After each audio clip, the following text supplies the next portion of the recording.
नमस्ते बच्चों, मैं Tripti Sangani Saraswati group of education channel, जो आपकी एजुकेशन चैनल है, उसमें आप सभी का स्वागत करती हूँ। बच्चों, पिछले क्लास में हमने FA1 एग्जाम के रिवीजन में प्रथम पाठ की चर्चा की थी। याद आया कि नहीं? यस, FA1 एग्जाम शुरू होने वाली है, इसीलिए हमने रिवीजन स्टार्ट किया था। और वहाँ पर प्रथम पाठ के अंदर हमने प्रथम 3 चैप्टर का अभ्यास किया था। साथ में मैंने आपको पेपर स्टाइल भी समझाई थी, है ना? आज इस क्लास में यानी कि रिवीजन के दूसरे पाठ के अंदर हम व्याकरण का अभ्यास करेंगे। Got it? तो चलिए हम रिवीजन की ओर आगे बढ़ते हैं। बच्चों, आपकी FA1 की एग्जाम 40 मार्क्स की होगी। अब तो आपको पता भी है, 20 मार्क्स ऑब्जेक्टिव के और 20 मार्क्स सब्जेक्टिव के, यानी कि 20 मार्क होंगे ऑनलाइन एग्जाम के और 20 मार्क्स होंगे ऑफलाइन एग्जाम के, यानी कि वहाँ पर आपको राइटिंग करना है। Got it? इस प्रकार कुल मिलाकर 40 मार्क होंगे। वहाँ पर आपको चैप्टर के साथ व्याकरण भी पूछा जाएगा। ठीक है? मैंने आपकी FA1 एग्जाम में व्याकरण के 2 टॉपिक लिए हैं, संज्ञा और चित्र वर्णन। समझ में आया बच्चों? संज्ञा और चित्र वर्णन। तो चलिए अब हम इन दोनों का अभ्यास करते, यानी कि रिवीजन करते, फिर से दोहराते हैं। Got it? चलिए, संज्ञा किसे कहेंगे? संज्ञा याद कीजिए। यह संज्ञा यानी नाम और नाम यानी संज्ञा। जो शब्द किसी व्यक्ति, वस्तु, पदार्थ, भाव, स्थान आदि का परिचय करवाए, उसे संज्ञा कहते हैं। ठीक है? यानी कि पृथ्वी पर रहने वाले सभी लोगों को पहचानने के लिए कोई न कोई नाम जरूरी है, जिसे व्याकरण में संज्ञा कहते हैं। Got it?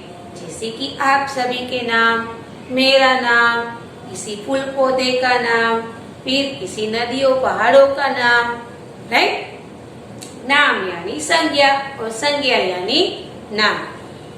जैसे कि मैं तृप्ति, फिर आप सब फैनिल, हैंसी, राइट, उन्नति, ये सारे नाम क्या है? संज्ञा। Got it? तो चलिए अब आपको संज्ञा की परिभाषा अच्छे से समझ में आ गई कि जो शब्द किसी व्यक्ति, वस्तु या पदार्थ का बोध करवाते हैं, वह शब्द संज्ञा कहलाते हैं। Got it? चलिए अब बात करते हैं संज्ञा के भेद की। बच्चों, संज्ञा के मूलतः 3 भेद हैं: व्यक्तिवाचक संज्ञा, जातिवाचक संज्ञा और भाववाचक संज्ञा। लेकिन जातिवाचक संज्ञा के 2 और भेद हैं: समूहवाचक संज्ञा और द्रव्यवाचक संज्ञा। इस प्रकार हमने कुल मिलाकर इन 5 भेदों का अभ्यास किया था। याद है कि नहीं? यस, मुझे पता है कि आप सबको याद होगा, है ना? चलिए तो बारी बारी से इन सभी प्रकारों पर प्रकाश डालते हैं। पहले बात करते हैं व्यक्तिवाचक संज्ञा की।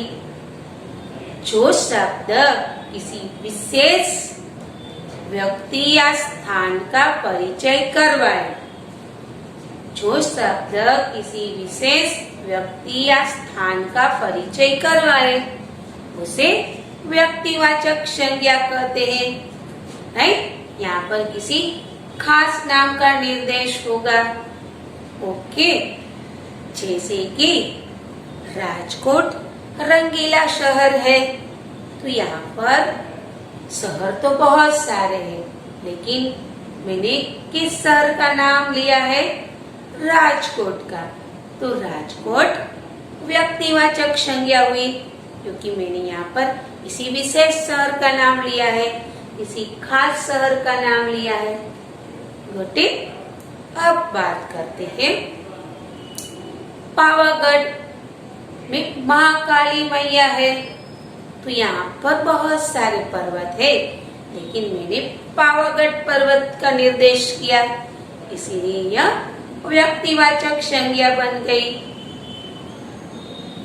तापी बहुत बड़ी नदी है, तो यहाँ पर तापी, बहुत सारी नदियां हैं, लेकिन तापी नदी का निर्देश किया है, तो यहाँ पर तापी विशेष नाम हो गया। यानी कि जो शब्द किसी खास नाम का निर्देश करता है वह व्यक्तिवाचक संज्ञा कहलाती है। हिमालय, गंगा, फिर रेसकोर्स, ओके, ये सारे नाम व्यक्तिवाचक संज्ञा है, जहाँ पर किसी खास नाम का निर्देश होता है। Got it? समझ में आ गया? चलिए अब बात करते हैं जातिवाचक संज्ञा की।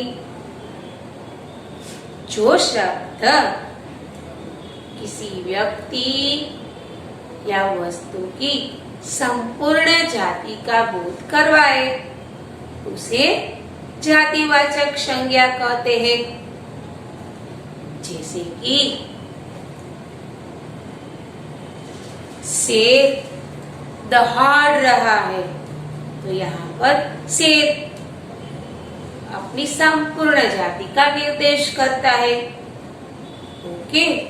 वृक्ष फल देते हैं, तो यहाँ पर वृक्ष संपूर्ण जाति का निर्देश कर रहा है, क्योंकि सभी पेड़ है, वृक्ष है, वो क्या देंगे? फल देंगे, या तो फूल देंगे या तो छांव देंगे, है ना। अगर मैं कहूँ कि पेड़ हमें छांव देते हैं, तो यहाँ पर सभी पेड़ों की बात हो रही है, यानी कि पेड़ जाति की बात हो रही है, तो वह जातिवाचक संज्ञा है। फिर नदी का पानी मीठा होता है, तो नदी तो बहुत सारी है ना। मैंने किसी नदी का नाम नहीं लिया है, तो नदी का पानी मीठा होता है, यानी कि सभी नदियों की बात हो रही है, तो नदी जातिवाचक संज्ञा है। Got it? समझ में आया? जो शब्द अपनी संपूर्ण जाति का निर्देश करवाए वह शब्द जातिवाचक संज्ञा कहलाती है। पंछी चहचहाते हैं, तो यहाँ पर सभी पंछियों की बात हो रही है कि वो क्या करते हैं? चहचहाते हैं, राइट। पर्वत हमारी रक्षा करते हैं, तो यहाँ पर सभी पर्वतों की बात हो रही है, संपूर्ण पर्वत जाति की बात हो रही है, तो यहाँ पर पर्वत जातिवाचक संज्ञा है। ठीक। चलिए अब बात करते हैं भाववाचक संज्ञा की। जो शब्द किसी व्यक्ति, वस्तु या पदार्थ के गुण, दोष, अवस्था, स्थिति, इन सभी का उल्लेख करे या बोध करवाए वह संज्ञा भाववाचक संज्ञा कहलाती है। जैसे कि ठंडी, गर्मी, खुशी, हंसी, रोना, राइट, मोटा, छोटा, ये सारी संज्ञाएं भाववाचक संज्ञाएं हैं, जो किसी व्यक्ति या वस्तु के गुण, दोष आदि पर प्रकाश डालते हैं, स्थिति पर प्रकाश डालते हैं। Got it? चलिए अब बात करते हैं समूहवाचक संज्ञा की। जो शब्द किसी व्यक्ति, वस्तु या पदार्थ के समूह का निर्देश करे या समूह का बोध करवाए वह संज्ञा समूहवाचक संज्ञा कहलाएगी। बच्चों, समूह यानी एक से अधिक, ठीक है, जहाँ पर एक से अधिक वस्तुएं होगी, जहाँ एक से अधिक इंसान होंगे, तो सारी संज्ञाएं समूहवाचक संज्ञा कहलाएगी। जैसे कि मेला, दल, भीड़, सैन्य, गुच्छा, गुलदस्ता, गोटी, ये सारी संज्ञाएं समूहवाचक संज्ञा है, क्योंकि इसमें एक से अधिक होने का भाव निर्देश हुआ है, एक से अधिक होने का बोध मिलता है। गोटी। अब बात करते हैं द्रव्यवाचक संज्ञा की, जिसे मापा और तोला जाए, नापा तोला जाए, वह संज्ञा द्रव्यवाचक संज्ञा कहलाती है। जिसको हम नाप सकते हैं, जिसको हम तोल सकते हैं, राइट, वो सारी संज्ञाएं द्रव्यवाचक संज्ञाएं हैं।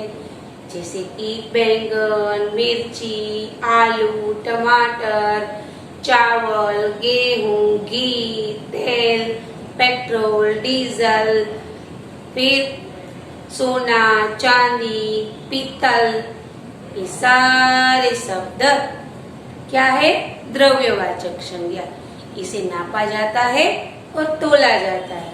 तो ये सारे शब्द कैसे हैं? द्रव्य पदार्थ है, यानी कि ये सारी संज्ञाएं द्रव्यवाचक संज्ञाएं। घटित। तो अब मैं छोटे से रूप में इसको फिर से दोहरा देती हूँ। व्यक्तिवाचक संज्ञा, इसमें किसी विशेष नाम का निर्देश होगा। समझ में आ गया? व्यक्तिवाचक में क्या होगा? विशेष नाम का निर्देश होगा। जातिवाचक संज्ञा में क्या होगा? संपूर्ण जाति का निर्देश होगा।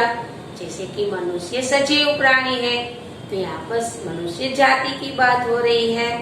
ठीक है। बकरी दूध देती है, तो यहाँ पर सभी बकरियों की बात हो रही है, बकरी जाति की बात हो रही है। ठीक है। विशेष नाम का निर्देश करने वाली संज्ञा व्यक्तिवाचक, संपूर्ण जाति का निर्देश करने वाली संज्ञा जातिवाचक। अब बात करें भाववाचक। हृदय के भावों की बात हो रही है, गुणों की बात हो रही है, दोष की बात हो रही है। लंबा, चौड़ा, दयालु, क्रूर, निर्दयी, लालची, होशियार, चतुर, ये सारी संज्ञाएं भाववाचक संज्ञाएं हैं। अब बात करें समूहवाचक संज्ञा, जो एक से अधिक होने का बोध करवाती है। जैसे कि मेला, मेले में एक से अधिक लोग होते हैं। सैन्य, सैन्य में एक से अधिक सैनिक होते हैं। गुच्छा, जैसे कि चाबी का गुच्छा, तो यहाँ पर गुच्छे में एक से अधिक चाबियां होती है। ठीक है। अंगूर का गुच्छा होता है, जिसमें एक से अधिक अंगूर होते हैं, है ना। तो ये सारी संज्ञाएं समूहवाचक है। द्रव्यवाचक संज्ञा, जो नापी जाए, तोली जाए, जो द्रव्य पदार्थ है, राइट। सोना, चांदी, पीतल, अनाज, फल, सब आ गए उसमें। गेहूं, चावल, मूंग, ठीक है, सब्जी, सभी प्रकार की, बैंगन, भिंडी, ये सारी संज्ञाएं द्रव्यवाचक संज्ञाएं। ठीक। तो बच्चों, आपको संज्ञा अच्छे से समझ में आ गई होगी। अब बात करते हैं चित्र वर्णन की। चित्र वर्णन यानी क्या? आपको एक चित्र दिया गया होगा, क्या करना है? उसको आपको अच्छे से देखना है। पहले बताइए चित्र वर्णन क्या? मैंने आपको ये अच्छे से पढ़ा दिया है। जिसे देखकर हमारे मन के अंदर जो भाव और विचार प्रकट होते हैं, उसको उसी रूप में लिखना चित्र वर्णन कहलाता है। फिर से दोहराती हूँ। चित्र को देखकर हमारे अंदर जो भाव और विचार प्रकट होते हैं, उसको उसी रूप में लिखना चित्र वर्णन कहलाता है। चित्र वर्णन कैसे करेंगे? तो पहले पूरे चित्र को अच्छे से देखना है, परखना है, फिर सोचना है कि यह कहाँ का चित्र है, कहाँ का दृश्य है, चित्र में कौन कौन से लोग हैं, चित्र में कौन कौन सी चीजें हैं, चित्र में लोग क्या कर रहे हैं। ठीक है। चित्र में लोग कहाँ जा रहे हैं, समझ में आ रहा है? ये सारे प्रश्न को अच्छे से ऑब्जर्व करना है, देखना है, परखना है, तब जाकर आप अच्छे से चित्र वर्णन कर पाएंगे, है ना? समझ में आया? देखिए, मैं एक छोटा सा चित्र बनाती हूँ आपकी समझ के लिए। देखिए, आपको अच्छे से दिखाई दे रहा है? यहाँ पर बनाती हूँ, अच्छे से दिखाई दे आपको। देखो,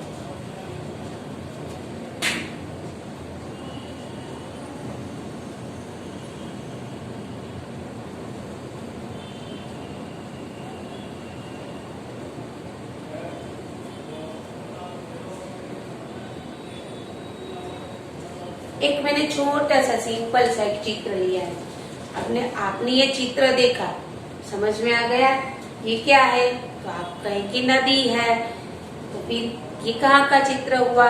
तो नदी किनारे का चित्र हुआ। नदी के पास क्या है? नदी के पास पेड़ है, ओके, यानी कि वृक्ष है। वृक्ष के ऊपर कौन है? तो वृक्ष के ऊपर बहुत सारे पंछी है, ओके। आसमान में बादल दिखाई दे रहे हैं, समझ में आया? तो ये तो मैंने छोटी सी एक चित्र वर्णन की एक हिंट दी है कि आपको क्या करना है, चित्र को अच्छे से ऑब्जर्व करना है, देखना है, परखना है, फिर सोचना है कहाँ का चित्र है।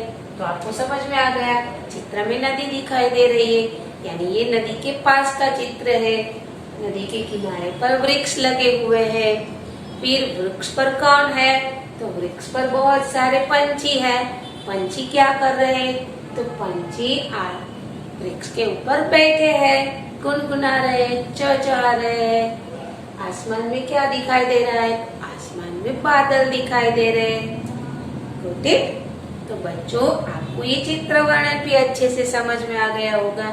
ये छोटी सी प्रारूप है, आपको चित्र अच्छे से देखना है, क्या क्या हो रहा है, कौन कौन से लोग हैं, कौन कौन सी चीजें दिखाई दे रही है, कहाँ का चित्र है, नदी किनारे का हो सकता है, ठीक है। फिर किसी मैदान का हो सकता है, किसी सब्जी मंडी का हो सकता है, किसी बाजार का हो सकता है। आपको अच्छे से ऑब्जर्व करना है और फिर उसके बारे में लिखना है, ओके। चलिए, अब आप सोचेंगे कि ऑब्जेक्टिव और सब्जेक्टिव पेपर स्टाइल में व्याकरण भला किस प्रकार होगा, राइट? तो चलिए मैं बता दूं। ऑब्जेक्टिव 20 मार्क्स का, पहला प्रश्न एमसीक्यू, दूसरा रिक्त स्थान, तीसरा सही या गलत है वाक्य, फिर जोड़ मिलाइए और पांचवा एक शब्द या एक वाक्य में उत्तर दीजिए, ओके। चलिए, एमसीक्यू में पूछा जा सकता है कि निम्नलिखित संज्ञा का प्रकार बताइए। कोई वर्ड होगा, राइट? समझ में आ रहा है? कोई वर्ड होगा तो आपको बताना है कि वो कौन सी संज्ञा है। जैसे कि निम्नलिखित शब्दों में से भाववाचक संज्ञा पहचानी है, तो 4 ऑप्शन होंगे, आपको उसमें से भाववाचक संज्ञा पहचाननी है। इसी प्रकार यह भी हो सकता है कि दिया गया शब्द कौन सी संज्ञा का है। जैसे कि हंसी लिखा है, इस शब्द की संज्ञा पहचानिए, तो आपको 4 ऑप्शन दिए गए होंगे, व्यक्ति, जाति, भाव या समूह। तो क्या आएगा? भाववाचक। फिर रिक्त स्थान भी हो सकता है कि जो शब्द किसी व्यक्ति, वस्तु या पदार्थ की पहचान कराए उसे खाली जगह कहते हैं, तो क्या आएगा उसमें? संज्ञा, ओके। यह सही या गलत भी हो सकता है। जैसे कि नफरत, यह जातिवाचक संज्ञा का उदाहरण है, तो ये सही है या गलत है, बताइए। यस, गलत है। नफरत क्या होगा? भाववाचक संज्ञा होगी।